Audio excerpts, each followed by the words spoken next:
Our story begins with a young warrior struggling to catch his breath as he confronts a terrifying monster. It soon becomes evident that this colossal creature is the wingless dragon Kerberos, a high-level dungeon boss found on level 67. The dragon unleashes a devastating fire attack, placing the team of adventurers in grave peril. The sorceress, filled with fear, warns her companions about the impending attack and doubts whether her defensive abilities can withstand it. At that moment, an armored old man notices something unusual and appears astonished. Suddenly, a small green creature resembling a goblin emerges from the flames, and the dragon lets out a startled roar as it prepares its next lethal assault. Everyone is astounded, questioning why a goblin would be present in such a place. As the dragon initiates its massive fire attack, the goblin charges forward at incredible speed, leaping onto the giant beast and delivering an immensely powerful strike while letting out a triumphant cry. With astonishing agility, the goblin swiftly retreats from the attack zone and lands a deadly counterattack using its wooden club. The team stands frozen in disbelief. The blonde youth cannot comprehend how such a diminutive goblin could defeat the mighty dragon with such force. They soon realize that the dragon Kerberos has been slain by a single strike from the little goblin and begin to wonder if the creature had been summoned by someone. The old man points out a figure standing on a nearby hill, revealing the identity of the mysterious person responsible for summoning the goblin. In another location, our protagonist Kim Chulsoo is seen working in construction, appearing cheerful despite his laborious tasks. His co-workers express surprise at his smiling demeanor. Kim Chulsoo carries a large bag of cement, deep in thought, reflecting on his life as a simple goblin.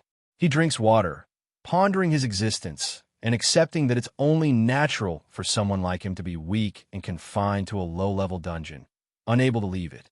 He continues to contemplate his frustration with his harsh reality, noting how some people can become rich overnight, while others remain insignificant no matter their efforts.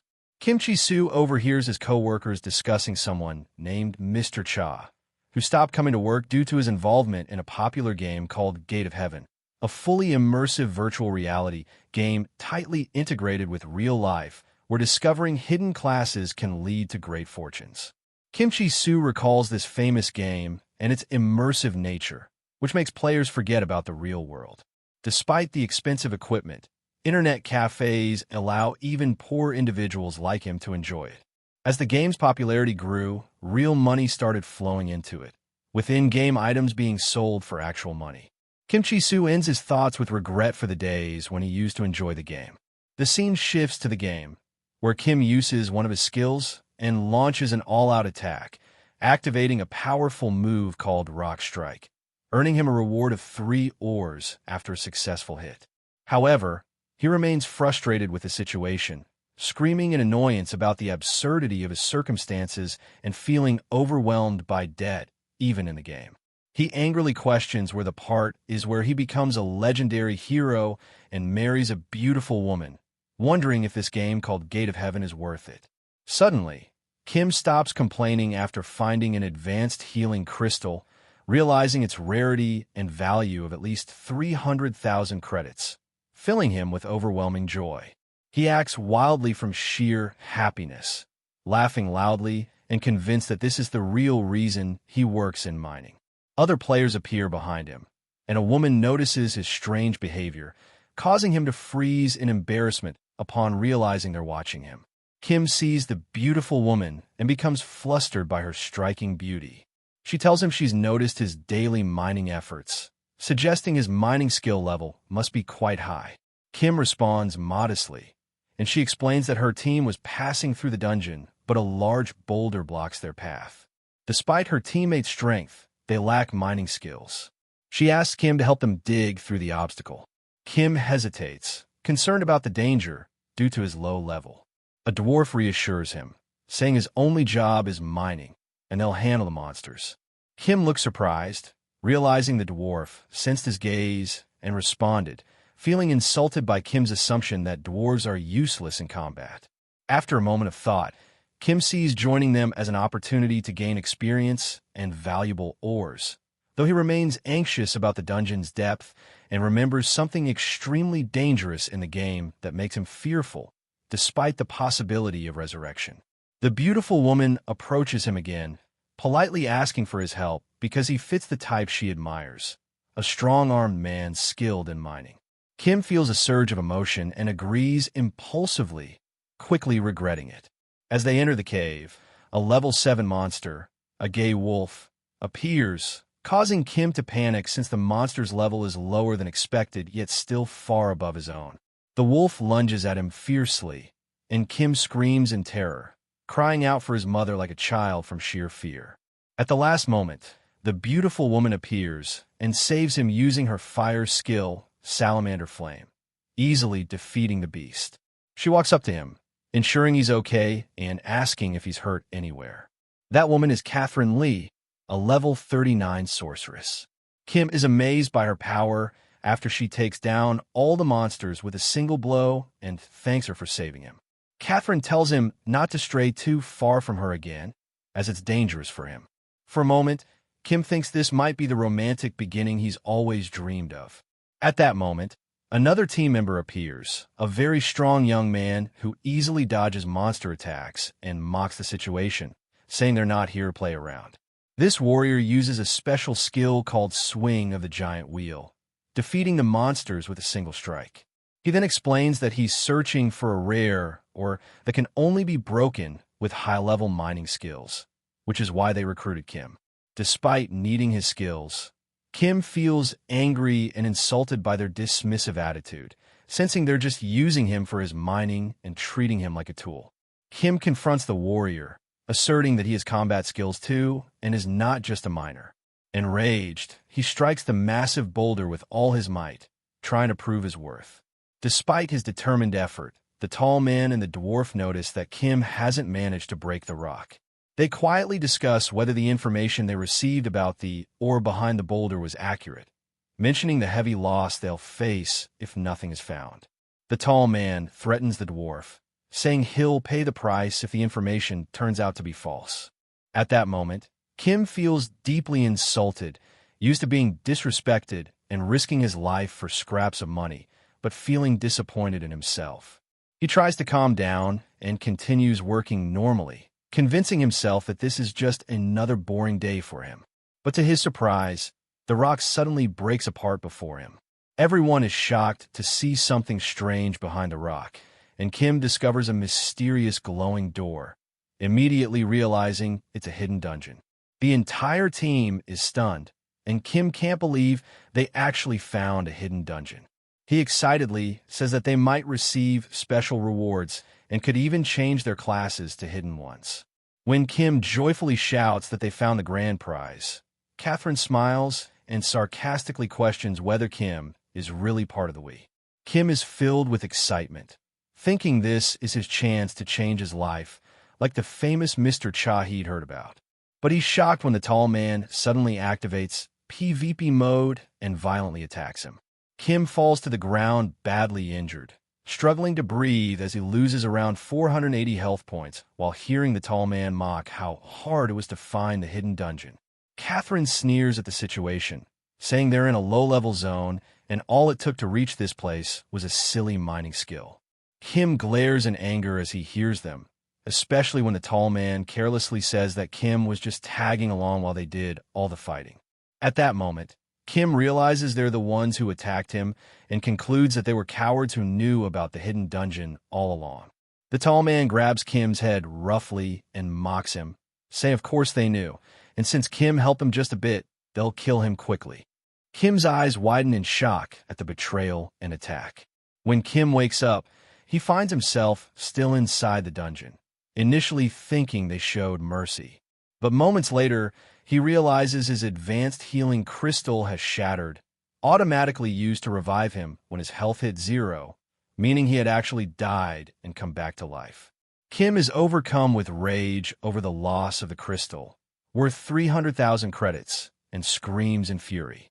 At that moment, Kim notices that the door to the hidden dungeon is still open, meaning the dungeon hasn't been completed yet. After losing such a valuable crystal, Kim decides he won't leave, swearing revenge on the team that mocked him and deciding to enter the hidden dungeon to ruin their plans and turn his life upside down.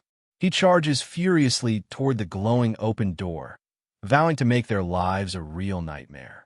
Kim throws himself into the hidden dungeon with all his energy, shouting with excitement that the hidden dungeon is waiting for him. But he didn't expect what came next. The entrance wasn't a flat surface. Instead, there were stairs immediately after the door, causing him to fall hard inside, crashing to the ground and getting injured again, losing 80 health points. He angrily shouts about the stairs after the entrance.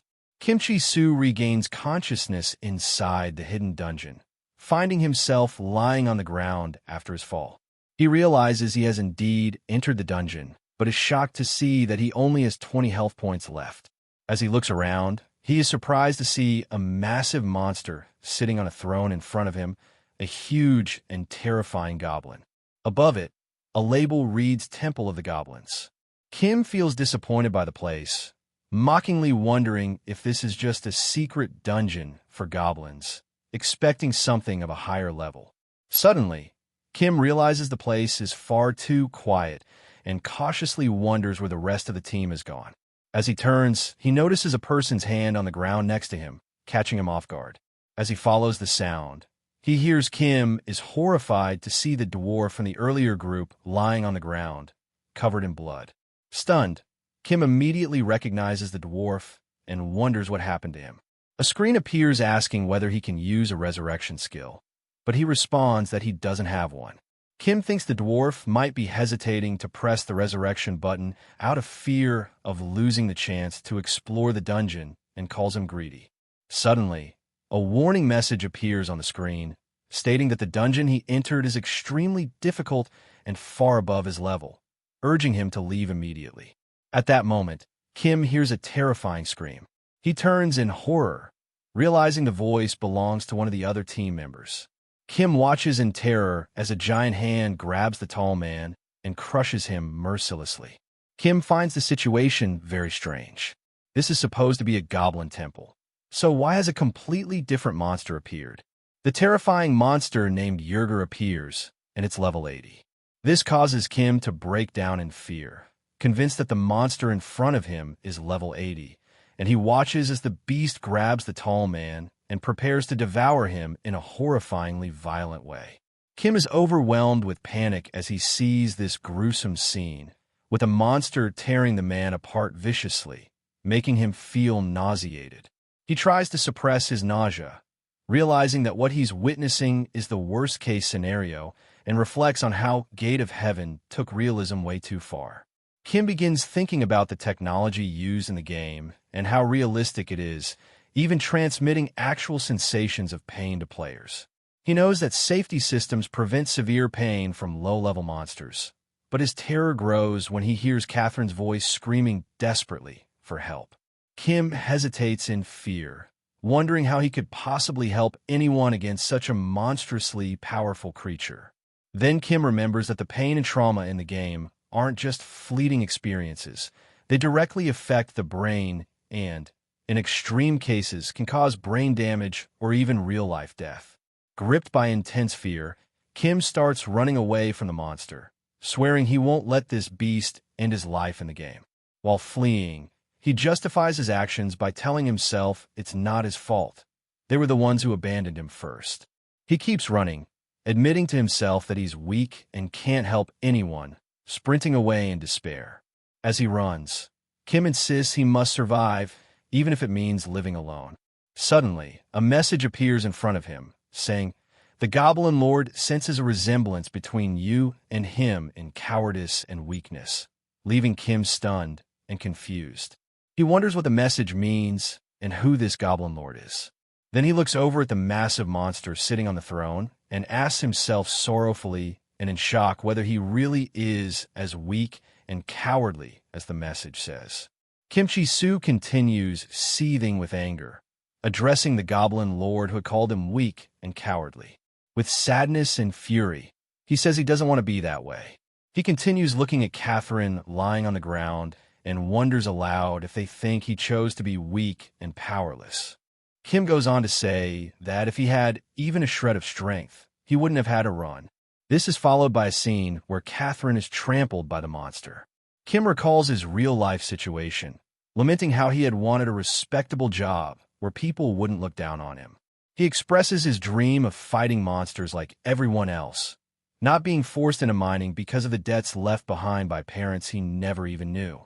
Kim bursts into tears and screams that he hasn't been able to achieve anything he wanted in life and that he didn't do anything wrong to deserve being labeled as weak.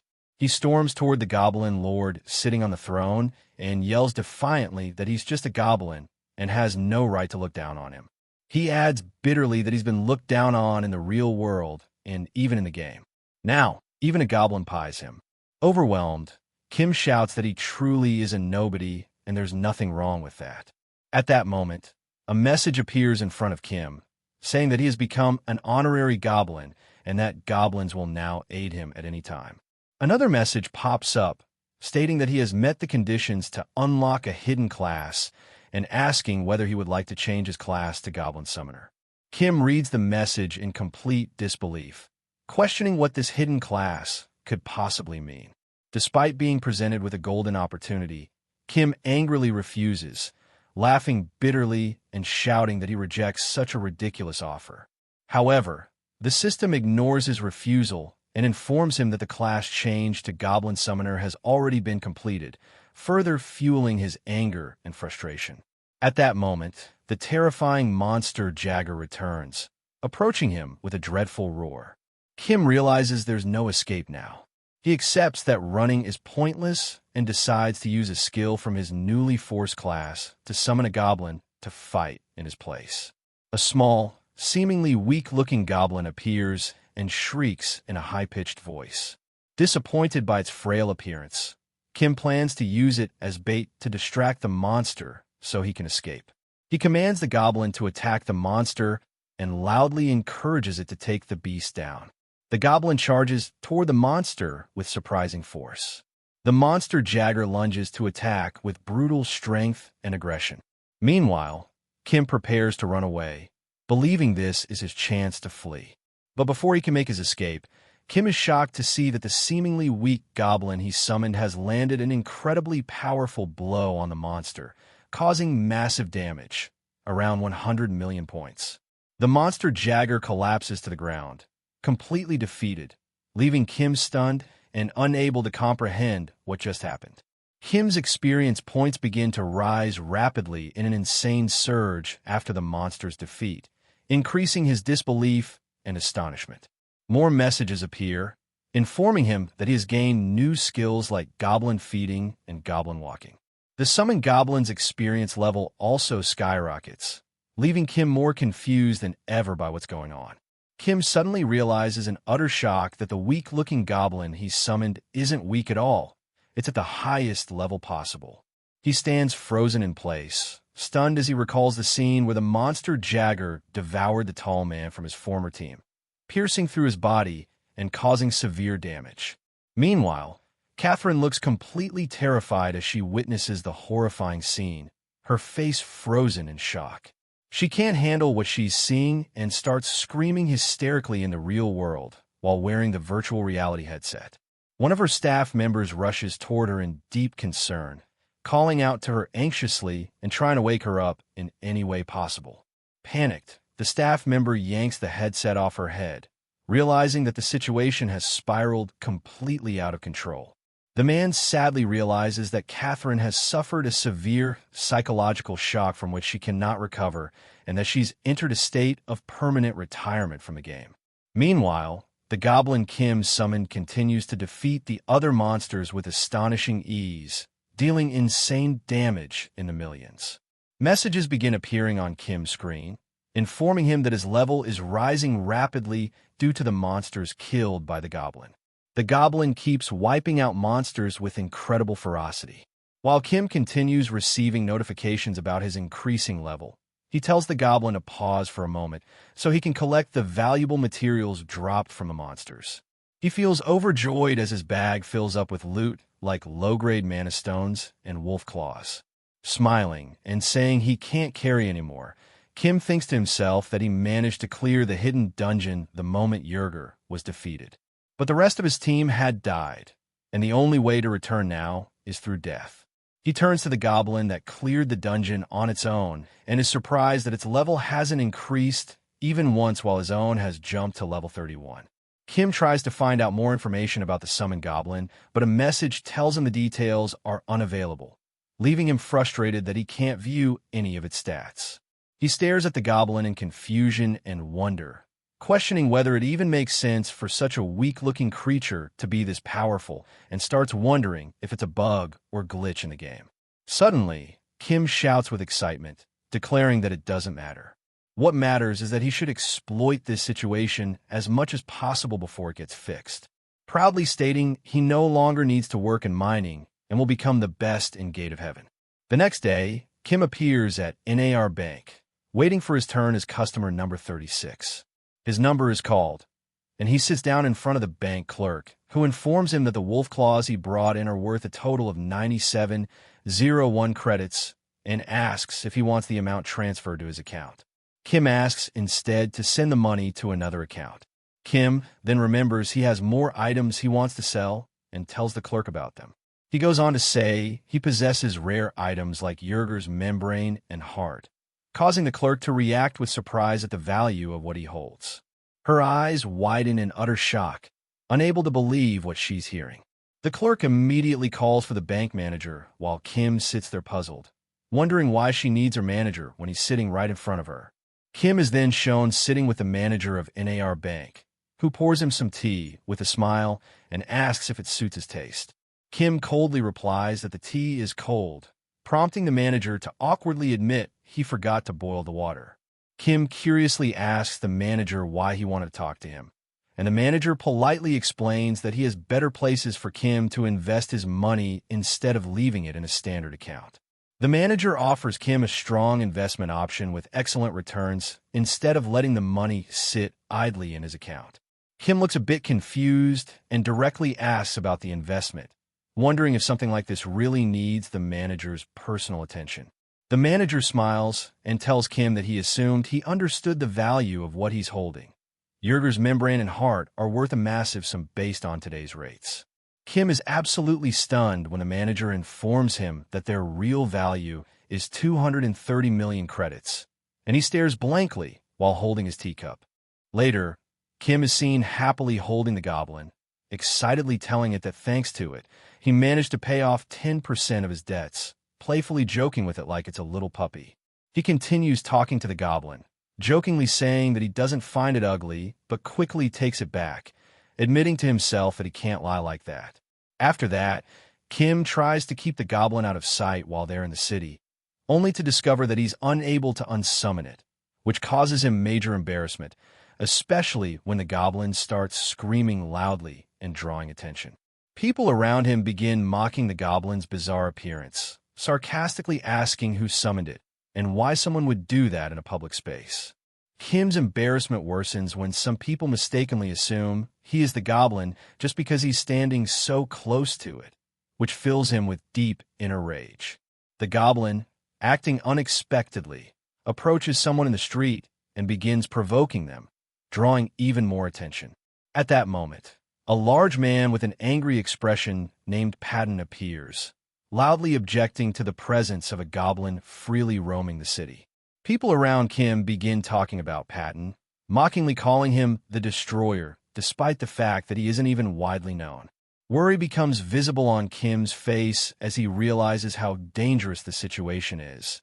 Someone who calls himself that probably isn't just some ordinary guy. Kim tries to stop Patton quickly, attempting to explain that the goblin isn't hostile. But Patton ignores him and launches a powerful attack, striking at the goblin and attempting to kill it with one swift, violent blow. But the goblin counters with incredible speed, launching a powerful counterattack that defeats Patton easily and inflicts massive damage. A system message then appears, explaining that PK mode is active and that pain levels are limited to prevent high-level players from bullying others. People are left stunned and horrified as they witness Patton being defeated by a small goblin. They begin whispering to each other in disbelief over what just happened. Kim quickly realizes the danger he's in if people find out that the deadly goblin belongs to him, and becomes extremely frightened and anxious. Meanwhile, several members of Patton's guild appear. Their leader mocks Patton for being defeated by a small goblin, calling it a disgrace. Then the leader, Hyak, turns to Kim and tells him that the goblin is just a worthless monster, but insists it must still be held responsible for what happened to their guild. Kim begins to feel the situation spiraling out of control. He knows his goblin could easily defeat them, but killing all of them would only bring him massive trouble. Kim tries to intervene and calm things down, telling them that he'll handle the goblin himself. But the guild members ignore his warnings and threaten to kill him too if he interferes. With no other option, Kim tries to reason with them, saying that ganging up on a tiny goblin won't end well for them. But just then, the goblin launches an attack using the skill rock throw. With lightning speed, the goblin kills one of the guild members named Minyong, Master of Speed, dealing massive damage and instantly taking him down. This sends the rest of the guild members into a furious rage, forcing Kim to run away at top speed, barely believing how things have escalated so dangerously. While fleeing, Kim reflects with sadness and regret on his earlier hope that life would become easier with a powerful goblin by his side, blaming himself for being overly optimistic. As he runs, a mysterious old man appears in front of Kim, urgently calling him to follow and saying there's no time to explain. But Kim soon discovers that the man tricked him, leading him straight into a deadly ambush. The man mocks him, saying this is his path to death. A sudden message appears from the system, telling Kim that the Goblin Lord is impressed by his cunning, using his enemy's weakness and distraction to his advantage, which greatly annoys Kim due to the timing. The message continues to describe Kim as cunning and sly, angering him so much that he starts shouting in protest against the label. Kim bitterly remembers how the Goblin Lord had once called him weak and pathetic. He continues speaking with growing fury, wondering why the Goblin Lord now insists on calling him cunning as well. Kim pauses and sadly wonders why he's being labeled with these terms when he hasn't actually done anything wrong. He keeps questioning to himself with bitterness why others keep calling him weak, pathetic, and sly, trying to make sense of it all. Kim Chulsoo continues speaking to himself, insisting that he wasn't the one who started this mess. It was the others who added him to their party and then betrayed and attacked him for no reason. After some deep thought, Kim turns to his goblin and clearly tells it that he's tired of being seen as weak by others, swearing that things will change from now on. Kim continues speaking with fiery passion as he reveals his plan to take revenge and destroy the Enten Guild. The goblin seems excited and enthusiastic about the plan. Elsewhere, 2 guild members were leaping across rooftops, swiftly tracking Kim and his goblin. During the chase, Ji-Hoon-ae asked her companion Inuk the Shadow if it was really necessary for him to accompany her on such a simple mission. She confidently claimed she could handle on her own, but Inuk warned her not to underestimate the goblin, reminding her that even though Patton was the weakest member of the guild, the goblin had killed him with a single blow, and that there was something strange about its power. Suddenly, the 2 heard loud screams from below, causing them to stop with concern. When they looked down, Inuk was shocked to see their guildmate Sungriel, the cunning being, hurled violently from above. Then the goblin appeared terrifyingly behind Inuk, leaving him in complete shock. Inuk attacked the goblin, trying to take it down, shouting loudly as he launched a fierce strike. But the shock was immense when he realized his attack hadn't caused the goblin any damage at all. Inuk understood in that moment that what he'd seen earlier wasn't an illusion. This goblin truly possessed terrifying power. He felt a deep sense of danger and realized he was in a critical situation that could cost him his life. Inuk attempted a quick strike to save himself, but the goblin easily dodged the attack with no effort. Inuk's fear and disbelief grew. He never imagined anyone could deflect his strike so easily. From afar, Giant shouted furiously, scolding Inuk for standing there frozen and asking if he was really going to let a mere goblin kill him. Inuk tried to calm himself, reminding himself that this was just a small goblin, but the worry inside him lingered due to the goblin's overwhelming strength. He wondered how such a weak-looking monster could deal millions of points in damage, and assumed the enemy had used some trick. Inuk then decided to activate a special skill called Absolute Evil, greatly enhancing his power. Despite not knowing who exactly he was up against, the skill activated, and Inuk's strength surged. Although his speed dropped by 90%, his attack power skyrocketed. He expressed deep irritation over the situation. Jian was puzzled by his use of such a powerful skill against a simple goblin, especially since it consumed half of his mana. But Inuk told her it might be an auto-triggered skill. Then Inuk prepared to execute his final move, Reverse Fist Stance, which significantly increased attack power but reduced critical hit chances. Jian finally agreed, deciding they had to end this quickly before anyone else saw them in this embarrassing situation. She activated her special archer skill, Storm Arrows, which removed all movement-slowing effects in the area, expressing her frustration at needing such power against a goblin. The Storm Arrows skill removed all debuffs from Inuk, allowing him to prepare for a more effective attack. Inuk charged to the goblin, saying sharply that the time for games was over now that he had regained full speed. As he lunged forward with a fast, powerful strike, he was stunned once again when his attack did 0 damage. The result displayed as 0. Inuk froze in disbelief, questioning whether any of his attacks would ever work. At that moment, the goblin gave a sinister grin, clearly enjoying the situation. Finally, in a terrifying move, the goblin delivered a devastating surprise attack, dealing massive damage in the millions, causing Inuk to scream in agony. Ji-hun was completely shocked by what had happened. She mocked what her teammate Inuk had previously said about ending things with a single strike, sarcastically wondering if he would still say that after reaching the max level. She was still in shock, asking herself what had just occurred. Then she gradually began to realize that the goblin was no ordinary monster. She was extremely stunned and questioned whether it really was just a normal monster. Kim approached her with a sinister smile and admitted that he was the one who summoned the goblin. The goblin stood beside him, laughing eerily. Ji-hun's shock deepened, and she asked in disbelief how such a simple goblin could possess such incredible power, especially since Inuk the Shadow was one of the strongest members of the Everton Guild. But Kim, his face now looking truly deranged, told her it wasn't any of her business, and added with a terrifying intensity that he was extremely angry at that moment. The woman grew visibly frightened and tense. She shouted at Kim, asking what he wanted from her, and angrily demanded to know what she had done to deserve this. Kim gave a creepy, twisted smile and told her in a chilling voice that it was all her fault because she started it. The woman screamed in terror, calling him insane, but Kim immediately realized his words had been misunderstood. He tried to clarify his true intent, that it was they who had attacked him first, and so he and his goblin were furious with them. But the woman kept screaming in panic, which deeply embarrassed Kim. He asked the goblin to stop her from screaming so people wouldn't misunderstand the situation. At that moment, several people nearby heard the shouting and looked around, wondering what that noise was. When they saw what was happening on the rooftop, one of them shouted and pointed, saying those were the people they had seen earlier. Kim quickly noticed the crowd beginning to gather below the building and decided to run. He told the goblin they had to end things quickly and escape the area.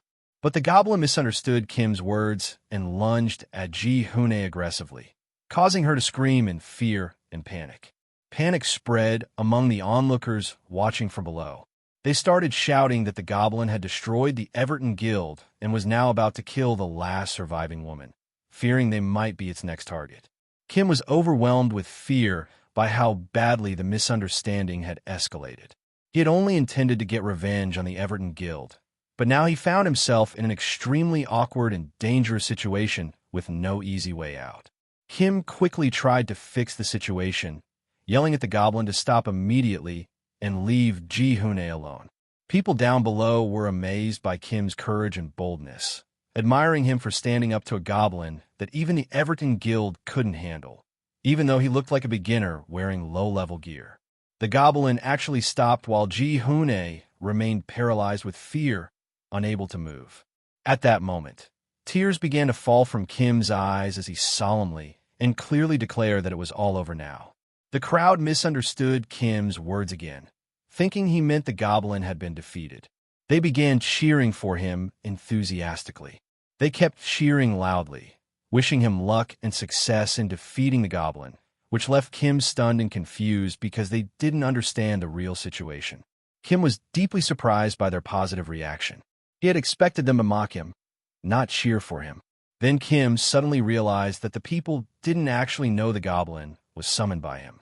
He began to reimagine the previous moment from a new perspective, recalling that he had said he would handle the goblin himself to protect the Everton Guild. Though that had only been a bluff, Kim imagined himself heroically protecting the woman and commanding the goblin to back off, with her looking at him with admiration and gratitude. He continued to fantasize about this heroic scenario, picturing himself saying a dramatic line like, "Your time is up," making him feel like a true hero in the eyes of the people. Kim grew increasingly excited about this idea, imagining himself as a brave hero risking his life to save a woman from a deadly monster. He began laughing strangely at the thought. Then Kim laughed even more as he imagined that people now saw him as a true hero saving a woman from a monster. After that, Kim approached Jian with a scary expression and asked if she wanted to die in pain like her comrades. Then he promised not to kill her if she swore to remain silent and never tell anyone about him or the goblin. Ji-hun quickly and fearfully agreed to Kim's demand, promising not to tell anyone what she had seen. Kim smiled calmly and said confidently that he agreed now that he was certain Ji-hun wouldn't tell anyone the truth about his connection to the goblin. Then suddenly, Kim started shouting at the goblin dramatically, declaring that it would pay the price for daring to attack the innocent villagers and cause all this chaos. He yelled again with intensity, declaring that he himself would put an end to this farce. At that moment, Kim activated his skill, Goblin Walk, and a chain appeared around the goblin's neck, binding it under his control. Kim charged forward, dragging the goblin by the chain, yelling that he wouldn't forgive it for what it had done. He kept pulling the goblin so forcefully that it lost its balance and looked confused by what was happening. Kim then slammed the goblin to the ground with an extremely powerful motion.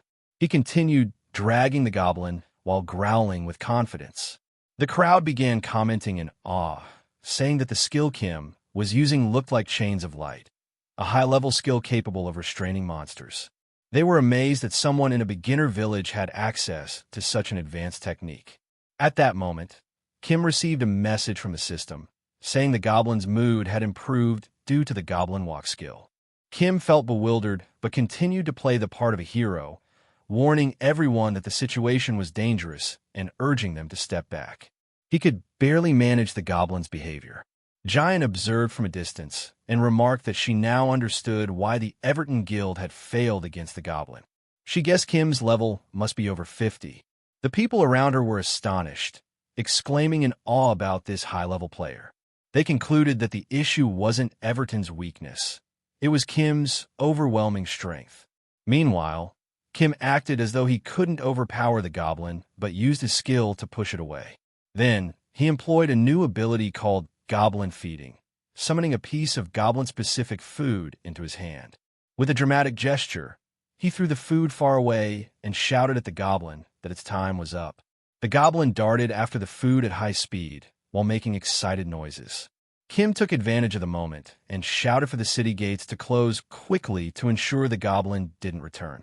The gates began closing fast, and just as the goblin exited, they slammed shut behind it. The crowd breathed a sigh of relief, asking each other if it was truly over. Kim turned to the people and asked in a quiet, exhausted voice if everyone was okay. The crowd started cheering and clapping for Kim, shouting enthusiastically that he had driven away the goblin and saved them. Kim exhaled in relief, thinking the issue was temporarily resolved, admitting to himself that he had almost become known as the lunatic who wiped out an entire guild. Ji Hae-yun quietly approached Kim and told him that all her guild mates had died and respawned at the Resurrection Temple in Pascal, and she was the only one who knew the full truth about his connection to the goblin. Kim immediately recognized her as the same woman from before. She calmly assured him that she would keep her promise and wouldn't tell anyone what had happened. Kim seized the opportunity and asked if Pascal was really a sacred zone where players had infinite HP and were protected from monsters and other players. Suddenly, Kim's expression turned frightening as he threatened Ji Hyun, saying that if she broke her promise, he would kill her repeatedly at the Resurrection Temple and inflict endless damage on her. Ji Hyun was utterly terrified and frantically denied having any intention of breaking her promise. Her scream echoed through the entire city from the sheer intensity of her fear. Later, lying on the ground, Kim finally relaxed, thinking to himself that he never meant for all this chaos to happen. While lying on his bed feeling extremely happy, Kim told himself how great it was that he got this beautiful room as a reward for his good deeds. Expressing pride in himself, his expression then turned serious as he recalled a past moment. He remembered with regret and sadness that back then he didn't have enough strength. If he had, he could have saved the beautiful woman Catherine who was in danger. Moments later, he suddenly remembered something important. He had completely forgotten about the goblin point he received from the Goblin Lord. A panel appeared in front of him showing his name and current class.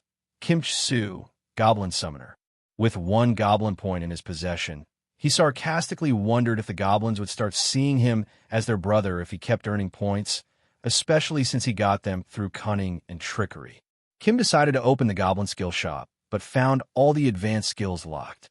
He realized he had no choice but to select the only available skill.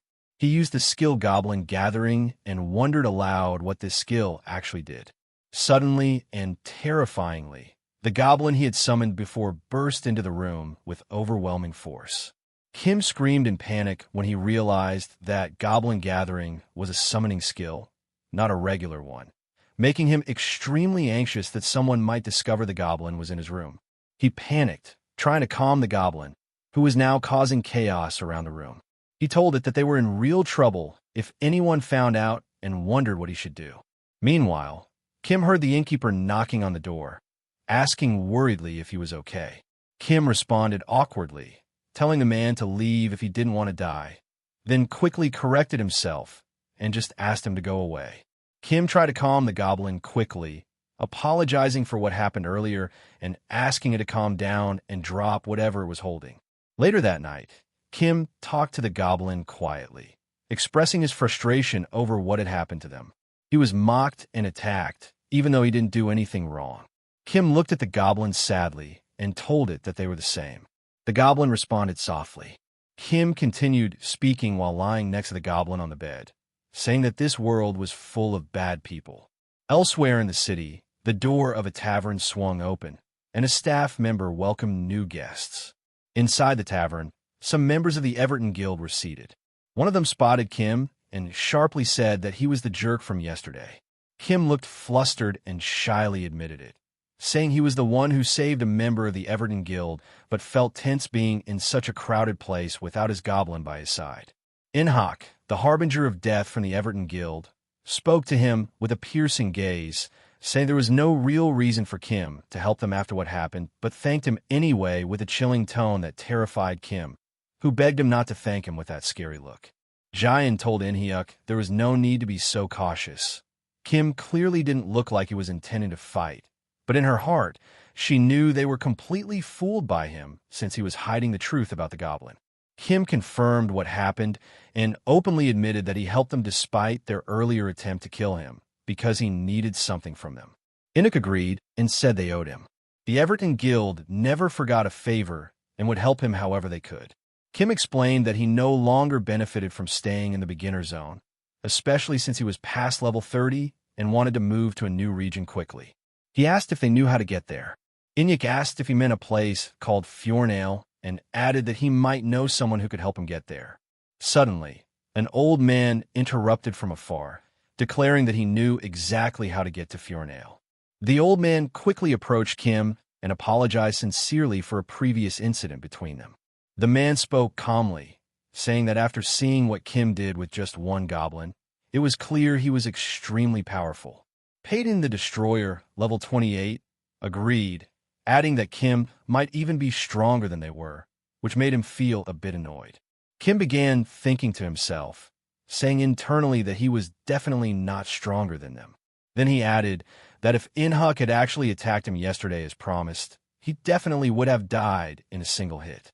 In the Beginner Zone Leaf, which consists of 5 standard dungeons, including the grass area where slimes appear, the mine dungeon, the dark forest area, and others, these dungeons are known as open field dungeons, accessible at any time. However, the old man explained to Kim that if he wanted to leave the Leaf Zone, he must first clear a raid boss dungeon, making Kim curiously ask what exactly a raid boss dungeon was. The old man clarified that raid dungeons were different from open field ones. They had gates that opened and closed at specific times, with limitations on the number of attempts and gameplay time. Inhuk added that the raid boss dungeon was the final dungeon of every area, and players must be at a high enough level before attempting it. He explained that the raid boss dungeon in Leaf only opened once a month, and the reason everyone was gathered now was to prepare for it. At that moment, Kim realized their presence here meant something important. INH confirmed this and explained that the raid boss dungeon had already opened the day before, but the damned goblin who appeared suddenly destroyed everything. Kim was shocked when he heard this, suddenly realizing that he'd be stuck in the Leaf Zone until the raid boss dungeon opened again in a full month. He began to rage as he recalled earning over $200,000 from defeating the level 80 monster and realized that the goblin he could easily clear even tougher dungeons. Yet now he was stuck for an entire month earning nothing. Kim grabbed Inhuk by the collar and screamed furiously, demanding to know if there was another way out, refusing to waste his valuable time. Inhuk assured him that it was true and said that everyone was angry about the wasted opportunity. He then declared that their debt to Kim had been repaid, and the group began preparing to leave. As the group left, Kim looked sad and frustrated about what had happened. While leaving, Juna glanced back at Kim with a sympathetic look before following the others outside. Outside, the members of the Everton Guild quietly left the area under the cover of night. Meanwhile, the goblin was seen hiding behind a wooden crate, laughing slightly. Suddenly, the goblin lifted its head in alert as it sensed something unusual. The night sky was completely clear above the area. Then, unexpectedly, the raid boss dungeon gate opened once again, and a clear system message appeared. Raid boss dungeon has been opened. Everyone was shocked, and the old man exclaimed in disbelief that there should be a 30-day wait before the next raid opens. Inhok stared intensely at the gate, mentally repeating that the raid boss dungeon wasn't supposed to be open now. At the same time, a clear message appeared before Kim Chulsoo, telling him that the raid boss dungeon had reopened, leaving him standing in stunned disbelief. Patton said in astonishment that the raid boss dungeon had already reopened. Everyone stood before the gate, which suddenly opened just one day after it was last accessed. Inuk asked the old man how many people were currently inside the dungeon. The old man replied that no one was there now since the team that was ready completed it yesterday and moved on to the next area. Inhuk then remarked that this meant they were the only ones here this time. At that moment, Kim Chulsoo grinned maliciously and said he knew something felt off. He angrily accused the guild members of lying to him, realizing they tried to trick him into falling behind so they could enter the dungeon first, claiming they betrayed him to go ahead. Kim then screamed in frustration, blaming himself for trusting them again despite everything he'd been through before. Jian quickly tried to deny the accusation, nervously telling Kim that he was completely misunderstanding the situation, but Inyik ignored the tension and calmly asked him whether he wanted to go with them or not. Kim firmly responded that he wouldn't let them enter without him and enjoy the rewards alone. Inuk agreed and decided to quickly explain the situation before they went in. He explained that their intel suggested this raid dungeon consisted of a single room with the dungeon boss right at the start, so they needed to be fully prepared. However, he added that it likely wouldn't be too dangerous since their levels were far higher than this dungeon's, but still advised caution just in case. Then Peyton the Destroyer interjected with arrogance, claiming that even if the guild leader wasn't present, all of Everton's top members were. Everyone got excited and prepared to enter. Peyton boasted even more, declaring they'd defeat the boss in just 10 seconds. In-Huk calmly and confidently said it was time to begin, and they all moved toward the gate. Meanwhile, Kim told the goblin that it would be a real hassle if the others found out about it, and asked it to stay hidden until he summoned it personally. He suddenly remembered his past betrayal and firmly decided he wouldn't let it happen again. He checked his inventory and found he still had an advanced healing stone, an item that revived the player with 100 HP if their health hit 0. He was surprised to still have it, wondering how it wasn't used before. Kim decided to ignore the detail and rushed toward the gate, telling himself it didn't matter now. He finally entered the dungeon, stepping through the portal. Upon entering, Kim was stunned by the environment and said in amazement, "So, this is the raid boss dungeon." Suddenly, a steel giant at level 40 appeared before them, causing everyone to panic and scream that this wasn't a regular dungeon. It was a hidden one. A message appeared on the screen confirming it. Hidden dungeon, steel giant's lair. In-Huk yelled at the old man angrily, demanding what kind of plan this was.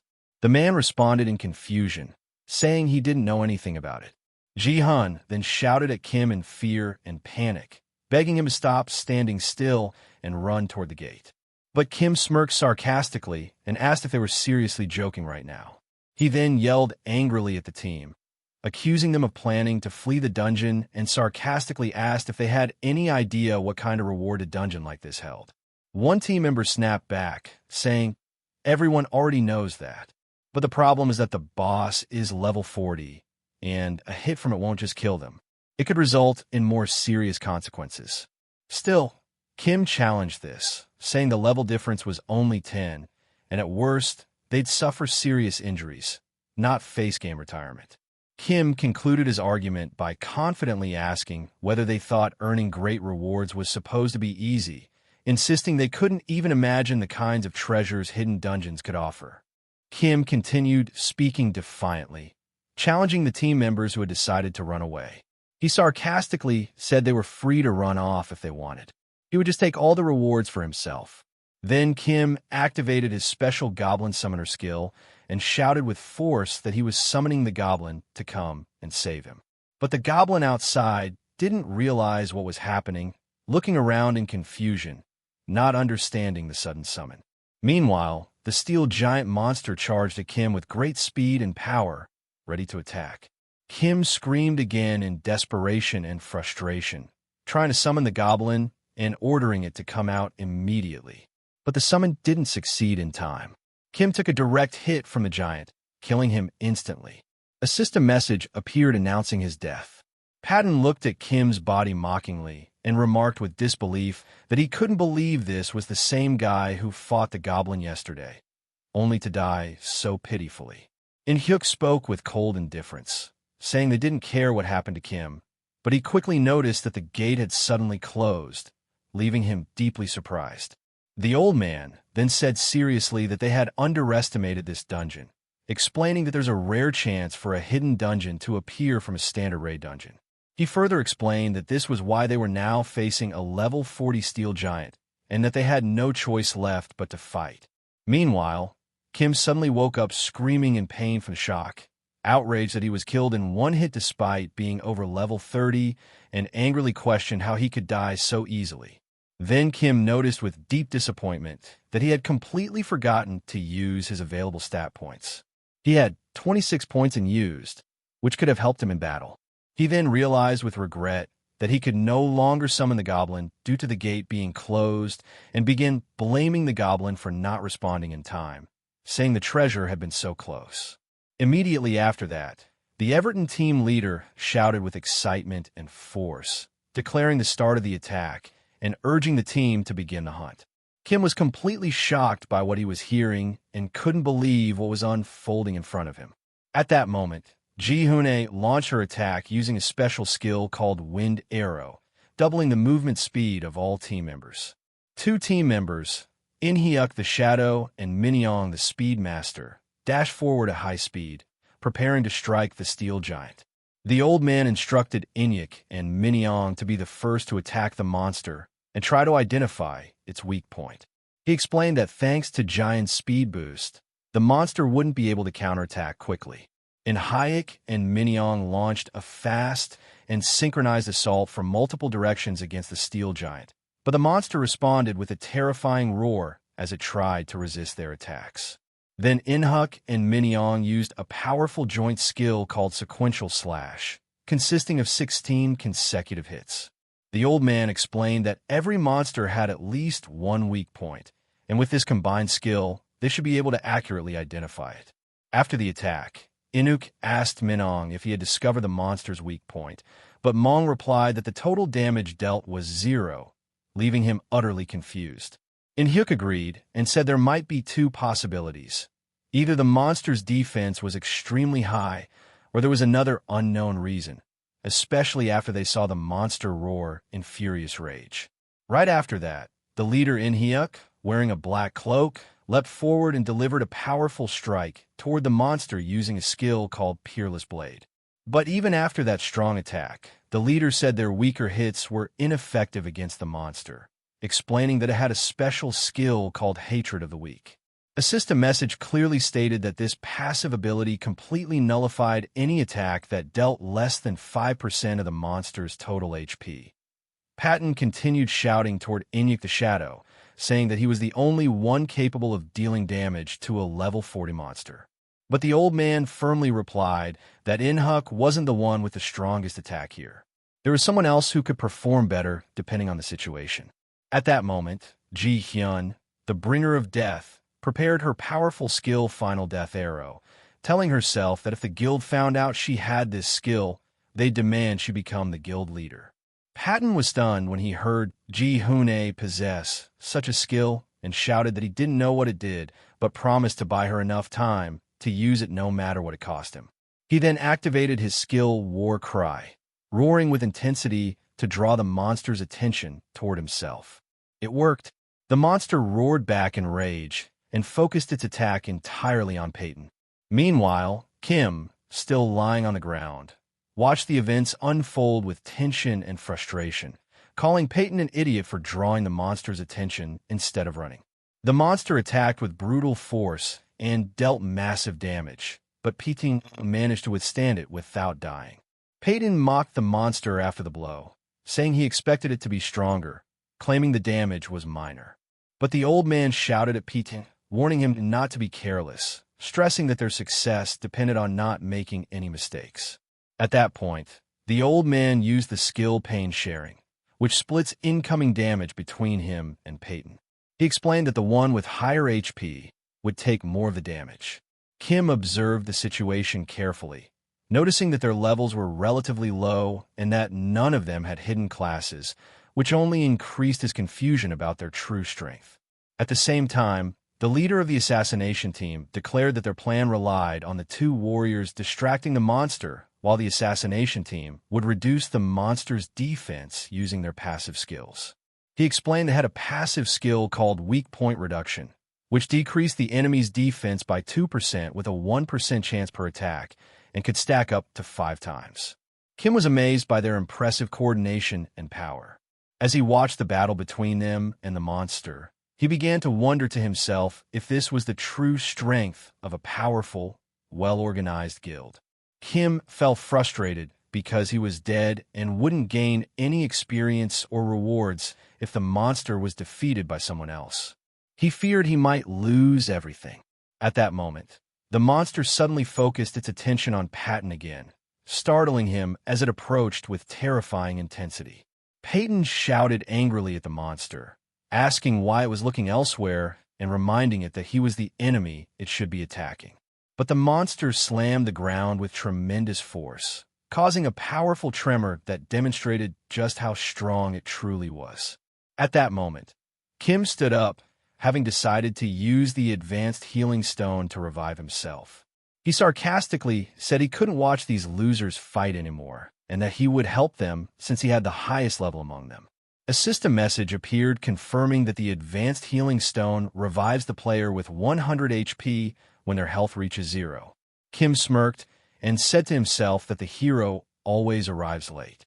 Suddenly, the system announced that the steel giant had chosen Kim Chulsoo as its target. The steel giant used a wide-area skill called surface destruction, instantly killing many team members. Kim screamed in anger, wishing he had revived earlier. Several team members were thrown back by the sheer force of the attack, severely injured by the impact. Peyton stood stunned as he saw his teammates lying injured around him, then shouted in fury at the monster, demanding to know how it dared hurt his allies.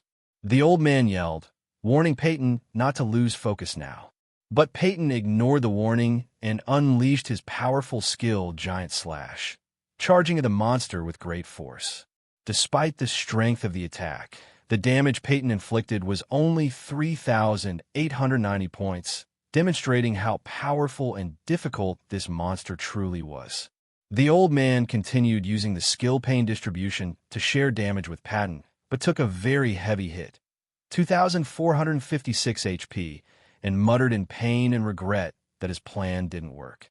A system message then appeared announcing the deaths of both Peyton the Destroyer and the cunning old man.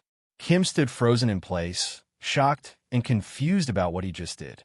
Furious, Kim began shouting defensively, saying it wasn't his fault and all he did was simply revive himself. At that moment, Inhuk the Shadow reappeared in a battle stance, ready to act. He recalled how monsters usually prefer targeting healers or ranged fighters before heavily armored tanks. Inyek continued analyzing, pointing out that because of Peyton's War Cry skill, which provoked the monster, it focused its attacks on Peyton instead of going after the healers.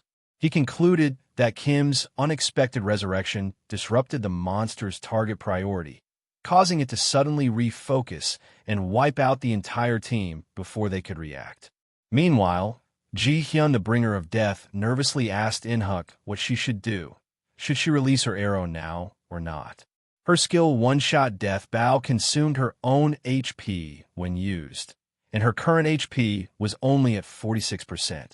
But Inhuk yelled angrily, demanding that she not fire the arrow now, explaining that it could ruin their entire plan. He further clarified that the assassination team's passive skill hadn't reached its full potential yet. It was only stacked 3 out of 5 times, which wasn't enough to defeat the monster in a single blow.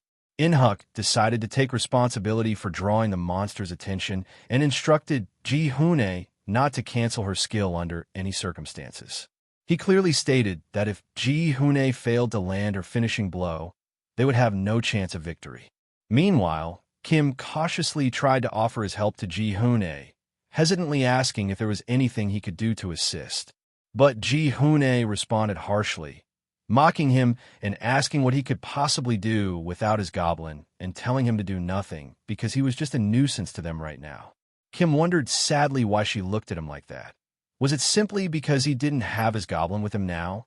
He then started blaming the others internally, saying it was their fault he couldn't bring his goblin. With a crazed smile, Kim continued his inner monologue, insisting that they were the real culprits despite being so weak and wondering why they treated him this way even though they desperately needed him. Kim started remembering his goblin's level, 999, and sarcastically told himself that he'd just let them suffer and die on their own.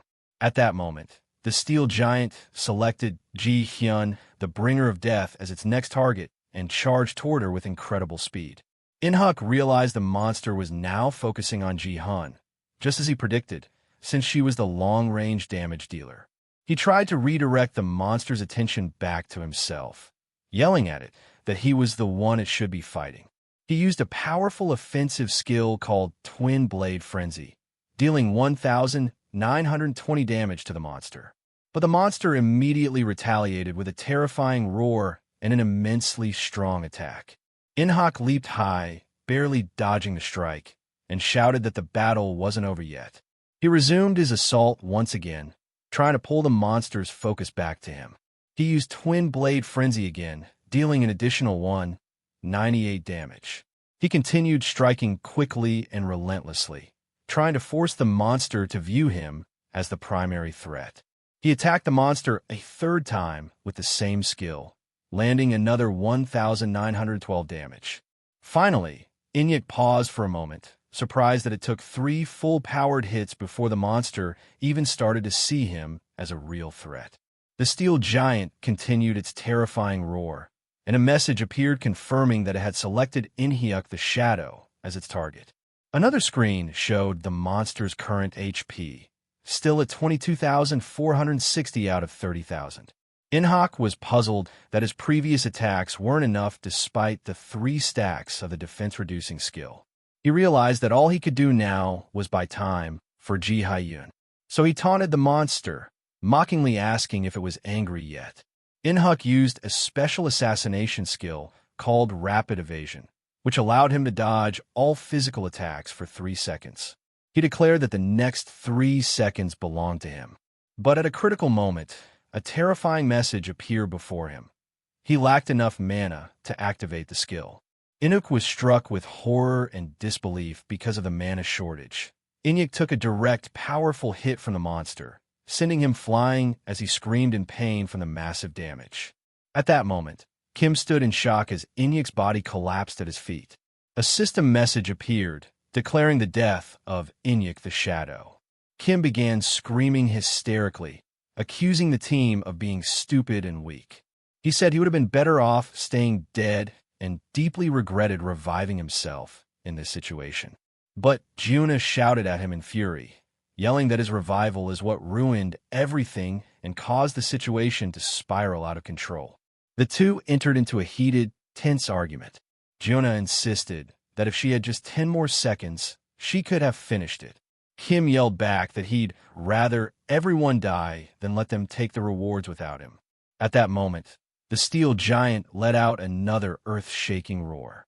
Both Kim and Ji Hyun turned toward the monster, screaming in fear as they realized it had now targeted them. A message confirmed that the steel giant had selected Ji Hyun, the bringer of death, as its target, and was rapidly closing in on them. Ji Hyun stopped arguing and screamed that now wasn't the time for blame. She decided to fire her arrow immediately, even though it hadn't fully charged, but she noticed Kim standing strangely beside her and asked with confusion what he was doing. Kim turned to her with a sinister smile and asked her an ominous question, saying she couldn't move while charging her arrow. Right? Ji Hyun was startled and asked nervously what he was planning to do. She screamed in terror, begging Kim not to come near her. But Kim suddenly grabbed her and began running at full speed, shouting that she was the one who said she needed 10 more seconds while Ji Hyun screamed in shock and fear. Kim leapt, dodging the monster's attack at the last second, laughing maniacally as he enjoyed the dangerous chase. Jian was stunned by Kim's speed and asked how he could possibly be moving so fast, like Inhyuk the Shadow. In his mind, Kim revealed that he allocated all 26 of his unspent stat points into speed, making him exceptionally fast enough to rival professional assassins. Suddenly, Kim realized that his earlier argument with Giant earned him an additional Goblin point. He began to wonder if the Goblin Lord was trying to tell him that he was the one in the wrong.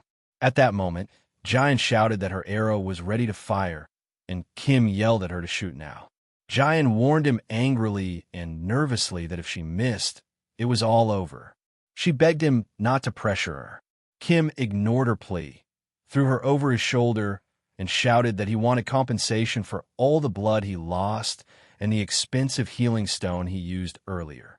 The monster began spinning around violently, preparing for a devastating area attack. It then unleashed the attack with tremendous force, causing massive destruction across the area. At the critical moment, Ji Hyun finally released her special skill, One-Shot Death Bow, aiming it directly at the monster. Kim charged forward, carrying Ji Hyun at full speed toward the monster, shouting at the top of his lungs for her to end it now as she prepared to release her decisive arrow. The steel giant let out a massive roar and used an incredibly powerful skill called World Destruction Skill. The giant slammed the ground with tremendous force, causing debris to scatter everywhere around them. Kim was in utter shock, thinking to himself that the monster had been hiding such a dangerous skill all along. Kim quickly realized that this attack affected the entire area and remembered that Giant only had 18 HP left while he had 100 HP because he recently revived, meaning both of them would die instantly if hit directly. Ji-hun tried to aim at the monster, but struggled due to the overwhelming amount of flying debris. She anxiously said she couldn't land a clean shot in these conditions, and Kim replied that he was beginning to see something strange in his mind. At first, Ji-hun thought what he was seeing might be a solution to their current predicament. So she asked about his vision, but was quickly shocked when he told her it was just memories of playing with his friends in the past. Jian sarcastically commented that what he was seeing must be his life flashing before his eyes. Suddenly, something unexpected happened. A strange rift opened in the air, and a sharp clawed hand reached out. It was quickly revealed that the hand belonged to Kim's goblin, who entered the area in a terrifying way, laughing maniacally. Kim began screaming angrily at the goblin, yelling that it took far too long to arrive, and saying it felt like a whole week since he used the summoning skill. Jian was utterly shocked by what she was witnessing and thought to herself that she couldn't believe what she just saw. She wondered in disbelief if the goblin actually tore through the fabric of the dungeon itself to enter. Thinking such a thing should be completely impossible. Suddenly, Kim excitedly announced that he was using a secret skill called Goblin Shield, a defensive ability. The steel giant roared in fury and looked like it was preparing to launch its final attack. But Kim smirked confidently and mocked the monster, saying, "Those are pretty bold last words for a hidden dungeon boss." Kim and Ji-hyun stood behind the goblin and declared together that the climax of the battle had finally arrived. Jian finally unleashed her ultimate skill, one-shot death bow, after fully charging it, dealing a massive 22,524 damage to the giant. The powerful strike pierced through the steel giant's body, freezing it in place as cracks began to spread across it. The steel giant finally collapsed to the ground, defeated, and a system message appeared, telling them they had successfully cleared the hidden dungeon's steel giant's chamber. Jian stood in awe and repeated joyfully and in disbelief that they actually won, that they managed to clear the hidden dungeon. A system message then appeared, announcing that Juna's level had increased from 27 to 31. Another message informed Kim that his level had also increased from level 31 to level 34, and he jumped for joy at the achievement. Suddenly, Kim started screaming hysterically, demanding to see what reward he earned from clearing the dungeon. A system message appeared, announcing that all characters who fell during the raid had been revived upon its completion. The team leader in the black cloak began asking if everyone was all right. One team member replied that he felt a bit of blood in his mouth, but confirmed he was okay. He expressed relief that they defeated the monster and said that if its level had been just a bit higher, they would have been in serious danger. Suddenly, someone said with concern that Zyongul wasn't breathing, but another member sarcastically replied that if they smacked him hard enough, he'd wake up. The Black Cloak leader looked sternly at Kim and Ji-hun and asked if they could explain exactly what just happened. But Kim, at this moment, was acting very strange, hugging all the loot that dropped from the monster and screaming hysterically, begging everyone not to come near him. Ji-hun looked at the leader and hesitantly said that she didn't know how to explain what was going on with Kim right now. Meanwhile, a system message appeared, confirming that Kim's level had increased from 31 to 34. And Kim was seen jumping for joy, clearly thrilled. Suddenly, Kim started screaming again, shouting that he had to collect the monster's loot before it was too late. But the system message that appears before him shocks him. It states that he hasn't fulfilled the conditions to unlock a hidden class yet. Ji-hun is also disappointed when a similar message informs her that she, too, hasn't met the requirements for a hidden class. She wonders in confusion if clearing a hidden dungeon isn't enough to obtain a hidden class. At the same time, Kim reflects deeply and concludes that just like he received the Goblin class due to the Goblin Lord's favor, there must be other conditions that need to be met inside the hidden dungeon itself to qualify for a hidden class. Kim also realizes that it would have made more sense to obtain the hidden class before defeating the dungeon boss, but he stops thinking about it and decides there's no point in overthinking it now. He starts screaming again, shouting that he has to collect the monster's loot before it's too late. Ji-hun quickly yells at him to stop, saying that even though they were the ones who landed the final blow, everyone contributed to the battle and the loot should be shared after consulting the group. But Kim keeps screaming wildly and refuses to listen, hugging the rewards even tighter. The leader and another member stand beside Ji-hun, watching Kim with surprise and mockery, wondering aloud if he's turning into Gollum because of his obsession with the loot. Kim shouts back defensively that the loot is precious to him. The leader calmly tells Kim that despite helping them twice, they've achieved their primary goal and don't intend to be greedy about the extra loot. This surprises Kim, who wasn't expecting such nobility. Suddenly, the old man approaches Kim and smacks him hard on the head. Then, sternly, he says he told Inyek the Shadow from the start that they shouldn't have caused all this trouble. Kim becomes furious and starts yelling angrily at the old man and the team members, accusing them of betraying him, not once but twice. But the team leader replies calmly yet firmly, saying that removing Kim right now wouldn't be difficult, and if they wanted to use force, they already would have.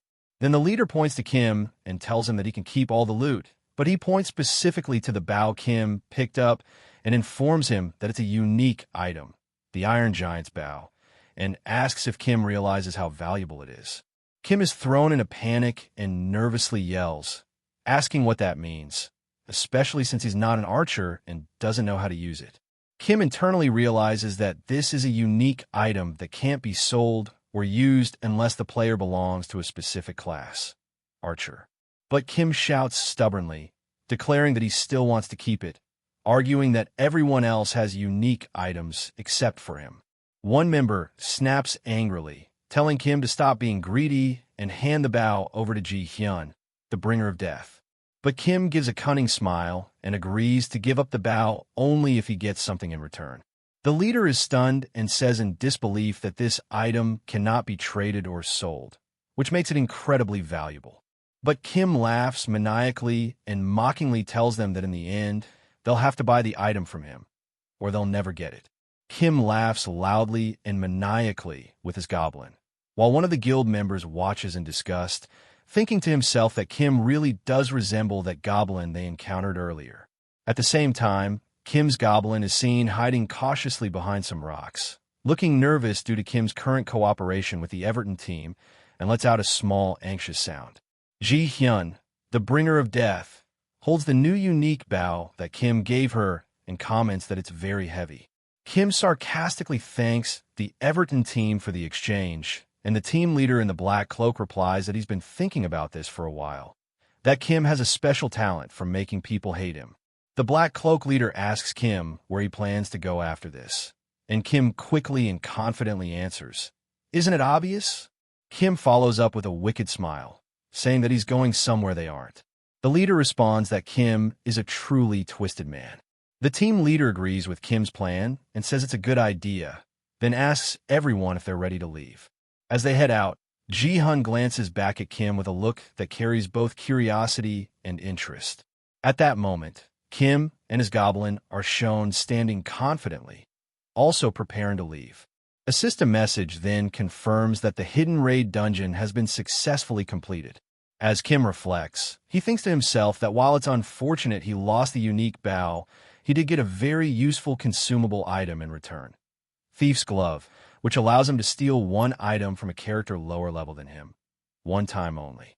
But Kim realizes that the true prize is the high-purity steel he acquired, especially since he was just a mining-focused player not long ago. Kim laughs joyfully and says that while everyone was obsessed with the unique weapon, none of them noticed the true value of the rare metal he obtained. The next day, Kim arrives in a new city called Fjornale, in an area known as Phoenix Market.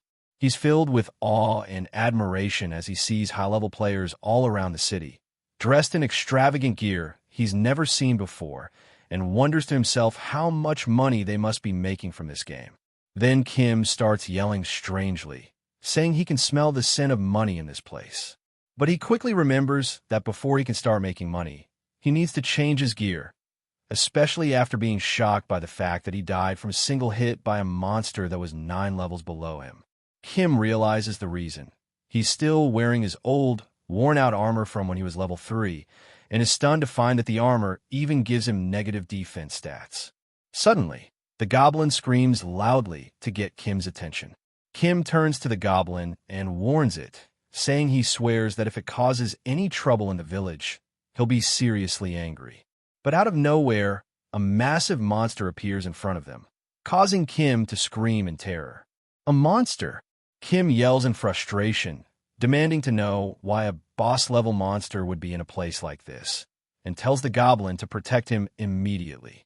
Suddenly, Kim hears a woman's calm, surprised voice saying she's never seen anyone use a goblin as a summoned creature before. A beautiful and powerful-looking woman named Irene appears, lounging on top of the monster, and asks Kim if the goblin is really his summoned creature.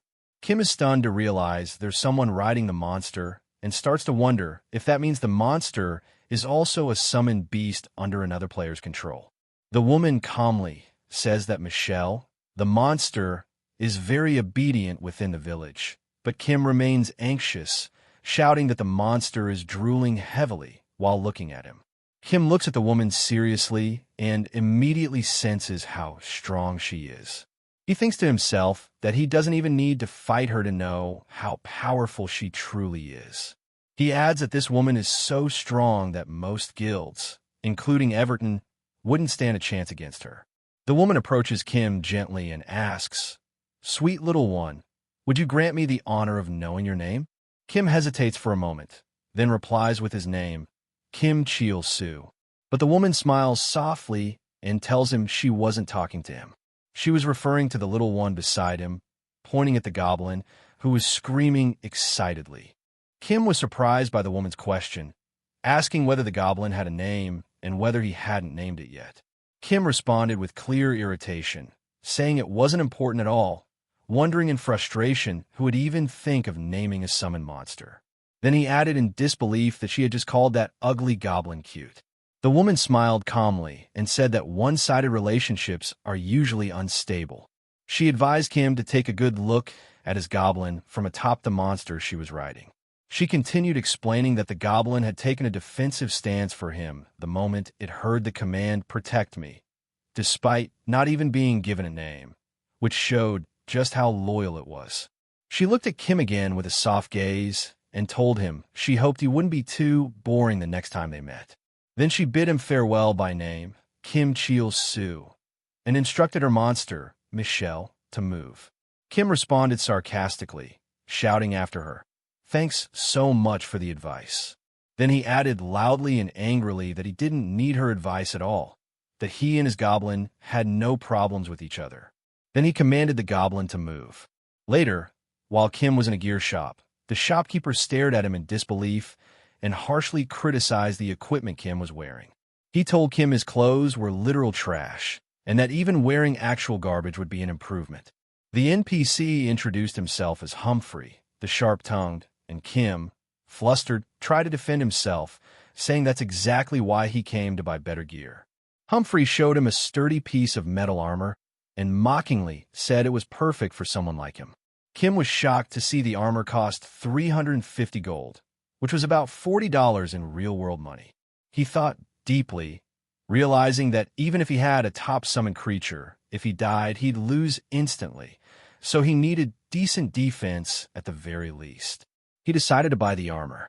The shopkeeper acknowledged that at least Kim had good taste in gear and told him to use it well, since he had crafted it especially for idiots like him using top-quality steel.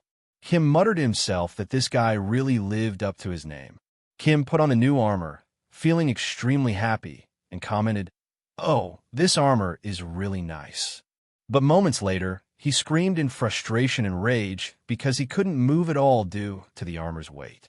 While Humphrey told him that people like him shouldn't be moving in the first place, Kim realized that he had put all his stat points into agility during his fight with the steel giant, and now he had to sell this heavy armor immediately. Humphrey offered to buy it back for just 30 gold and mocked the armor, calling it garbage, which made Kim shout in anger that he was being ripped off by an NPC. Suddenly, Kim noticed a golden exclamation mark above Humphrey's head and asked about it in confusion. Humphrey began looking around hysterically, saying he couldn't find anything. Then he discovered that his special blacksmith hammer was missing and screamed in frustration, saying he couldn't craft anything without it. Kim coldly told him that he had plenty of other hammers, but Humphrey insisted that this hammer was completely different and that he needed it back right away. Humphrey explained that the hammer was located in the underground waterway dungeon near the village entrance and firmly asked Kim to go retrieve it for him. A message appeared in front of Kim, notifying him that he received the quest, Humphrey's problem, with the reward being the ability to refine materials to craft armor. Kim suddenly realized why the materials he obtained from the hidden monster were so valuable. They could be turned into high-tier equipment. Kim grinned wickedly and accepted the quest confidently, repeating the dungeon's name, Underground Waterway. He stood confidently at the dungeon entrance, declaring that he didn't need to worry about anyone else. Other party members would only slow him down. With an even bigger smile, Kim said he'd finish this easy dungeon in under 30 minutes. But a system message soon appeared announcing a quest condition, and Kim stood stunned by the strange requirement. Kim was shocked to see Humphrey behind him, yelling in frustration and urgently demanding that he retrieve his hammer right now. While the message clarified that the quest would fail if Humphrey died, Kim screamed in confusion and annoyance, asking why this NPC was following him into the dungeon.